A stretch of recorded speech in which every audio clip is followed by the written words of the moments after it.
అందరికీ నమస్కారం. ముఖ్యంగా ఈరోజు 4 పదాలు తీసుకుందాము. పాపము, పశ్చాత్తాపము, ప్రాయశ్చిత్తము, పరిహారము. పాపము అంటే ఏమిటి?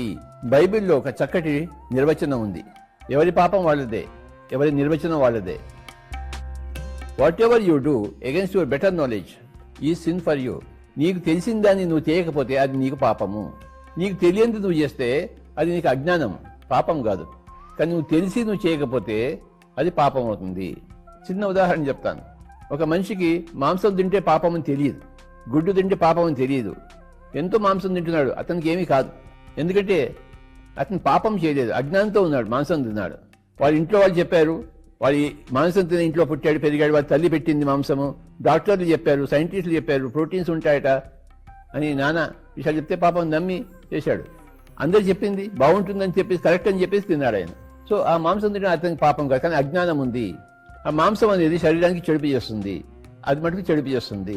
ఒక విషం ఉందనుకోండి, నీకు తెలిసినా తెలియపోయినా ఆ విషం తాగితే నేను చంపేస్తుంది. అది నాకు తెలియదు అని చెప్పి విషం తింటే అది చంపకుండా ఉంటుందా? అది విషం తెలియదు కానీ నువ్వు తాగేశావు, నువ్వు చచ్చిపోతావు. నువ్వు ఎందుకు చచ్చిపోయావు? నీ అజ్ఞానం వల్ల, పాపం వల్ల కాదు. అది విషం అని తెలిసి నువ్వు ఆత్మహత్య చేసుకోవడానికి తీసుకున్నావు అనుకో, అది పాపం అవుతుంది. నువ్వు హత్య చేసుకోవడానికి వీల్లేదు, నువ్వు అది పాపము, మహాపాపము. ఆ విషయం అది తెలియకుండా తీసుకుంటే అది అజ్ఞానము, తెలిసి తీసుకుంటే అది పాపము. నువ్వు ఏదో రాయి అలా ఊరికాల విసురుతున్నావు ఒక కొండ మీదకి, ఎవడో ఒక మనిషి అడ్డంగా వచ్చాడు, వాడి తలకు తగింది, వాడు చచ్చిపోయాడు. అది నువ్వు వాడిని చంపాలని ఏం లేదు, నువ్వు ఊరికాల రాయి విసురుతున్నావు, వాడు అడ్డంగా వచ్చాడు. లేకపోతే నువ్వు కార్ డ్రైవింగ్ చేస్తున్నావు, ఎవడో పరిగెత్తుకుంటూ వచ్చాడు సడన్ గా, నువ్వు వాడిని చంపాలని నువ్వు కార్ డ్రైవింగ్ చేయలేదు నువ్వు, కానీ వాడు అలా వచ్చాడు, కారు కింద పడ్డాడు, వాడు చచ్చిపోయాడు. నువ్వు వాడిని చంపలేదు కానీ వాడు చచ్చిపోయాడు. అది నీ పాపం కాదు, అది ఓన్లీ ప్యూర్ యాక్సిడెంట్. వాడికి జరగాల్సింది, వాడు ఏదో కారు కింద పడి ఉండేవాడు, వాడు నీ కారు కింద పడ్డాడు. కానీ నువ్వు కావాలని డ్రైవింగ్ చేసుకుంటూ వాడి మీద తీసుకెళ్లి వాడిని చంపావనుకో, అది పాపము. నేను ఒకరిని చంపాను అనుకోండి, మళ్ళీ వాడి జమలో ఇంకో జమ ఎత్తి నన్ను చంపక్కర్లేదు. నేను ఒకరిని చెప్తే ఇంకోటి ఎవడో వచ్చి నన్ను చంపుతాడు. నేను ఒక చోట దొంగతనం చేస్తే ఇంకోటి వచ్చి నన్ను దొంగతనం చేస్తాడు.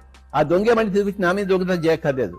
ఇది వ్యక్తిగతం కాదు, ఇది కర్మగతం. ఇది నువ్వు లాభం చేసినా నీ లాభం వచ్చి తిడుతుంది, నువ్వు హాని చేసినా హాని వచ్చి తిడుతుంది. అది ఎవరి వల్ల అని కాదు, సృష్టి వల్ల. కనుక ఈ పరిహారం అనేది వ్యక్తిగతం కాదు. పరిహారం అంటే నీకు సృష్టి శిక్షిస్తుంది, ప్రాయశ్చిత్తం అంటే నీకు నువ్వే శిక్షించుకుంటావు. ఒకడు మర్డర్ చేశాడు, వాడు జైల్లో ఉన్నాడు, వాడికి అర్థమైపోయింది నేను తప్పు పని చేశానని చెప్పేసి వాడు ఏం చేస్తుంటాడంటే ఆ జైల్లో అందరికీ సేవలు చేస్తుంటాడు. వాడికి డ్యూటీ ఇవ్వబడుతుంది జైల్లో, వాడు తన డ్యూటీ కాకుండా మిగతా అందరి డ్యూటీ చేస్తుంటాడు. ఈ మేనేజ్మెంట్ చూస్తుంటుంది, పోలీస్ సూపరింటెండెంట్ చూస్తుంటాడు, వీడు అందరికి సహాయం చేస్తాడని చెప్పేసి వాడికి 14 ఏళ్ళు శిక్ష ఉంటే 7 ఏళ్ళు తగ్గిస్తాడు. వాడు తొందరగా బయటకు వస్తాడు వాడు, ఎందుకంటే వాడు అక్కడ కూర్చుని సేవ చేశాడు. వాడు ఆ సేవ ఏంటి? ప్రాయశ్చిత్తము. అదేవిధంగా మనం ధ్యానం చెప్పాలని తెలిసి మనం చెప్పకుండా మనకి అది పాపం అయిపోతుంది. అది గుర్తు ఉంచుకోండి. నీకు ధ్యానం గురించి తెలుసు, నువ్వు చెప్పాలని తెలుసు, నువ్వు చెప్పకపోతే నీకు అది పాపం అవుతుంది. ఆ పాపానికి పరిహారం ఏమిటి? ఇంకో జన్మ ఎత్తి మళ్ళీ ఇంకో చెప్తావు. ఇప్పుడే చెప్పు. ఇప్పుడు నువ్వు చెప్పలేదనుకో, ధ్యాన ప్రచారం చేయలేదనుకో, ఇంకో జన్మ ఎత్తి నువ్వు ప్రచారం చేయాల్సిందే. అదే నీకు పరిహారం. అప్పుడు ఏమవుతుంది? ఇంకో జన్మ ఎత్తాల్సిందే, నువ్వు చెప్పాల్సిందే. అది చెప్పకుండా ఉండడానికి పరిహారం ఏంటంటే ఇంకో జన్మ ఎత్తాలి నువ్వు. నీకు ఏదైనా తెలిసి అది చేయకపోతే అది పాపం అవుతుంది. నేను ఈ కాన్సెప్ట్ ఇప్పుడు చెప్పకపోతే నాకు పాపం అవుతుంది. This is spirituality my dear friends. ఆధ్యాత్మికతను తెలుసుకోవడానికి పాపం అంటే ఏమిటి, పశ్చాత్తాపం అంటే ఏమిటి, ప్రాయశ్చిత్తం అంటే ఏమిటి, పరిహారం అంటే తెలుసుకుంటే కానీ మీకు తెలియబడదు. 40 ఏళ్ల కింద నాకు ఇవన్నీ ఏమీ తెలియదు. ఈ 40 ఏళ్ళ అధ్యాయంలో ఇవన్నీ తెలుసుకున్నాను నేను.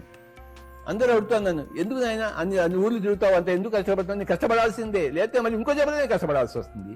ఈ జన్మలో కష్టపడితే ఇంకో వచ్చే కష్టపడాల్సిందే. అది ఇప్పుడే చేస్తాను, ఎందుకు నాకు తెలిసి పని ఇప్పుడు నేను చేస్తాను అని తిరుగుతున్నాను.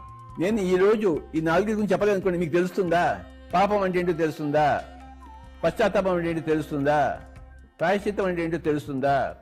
పరిహారం తెలుస్తుందా? తెలియదు. నాకు తెలిసి నేను చెప్పకుండా ఉంటే అది పాపమే కదా. మీకు తెలియదని తెలుసు, నాకు తెలుసని నాకు తెలుసు. మీకు తెలిస్తే మీకు ఇంకా బాగుంటుందని తెలుసు, మీకు తెలియకపోతే మీరు ఇంకా మీకు నష్టపడతారని తెలుసు. ఇవన్నీ తెలిసి నేను చెప్పకుండా ఉంటే నాకు పాపమే కదా. నేను ఈ విధంగా పాపం చేస్తే మళ్ళీ నాకు పరిహారం ఉంటుంది. నాకు ఇంకో జన్మలో వచ్చి ఇదే పని చేయాలి నేను. Thank you very much.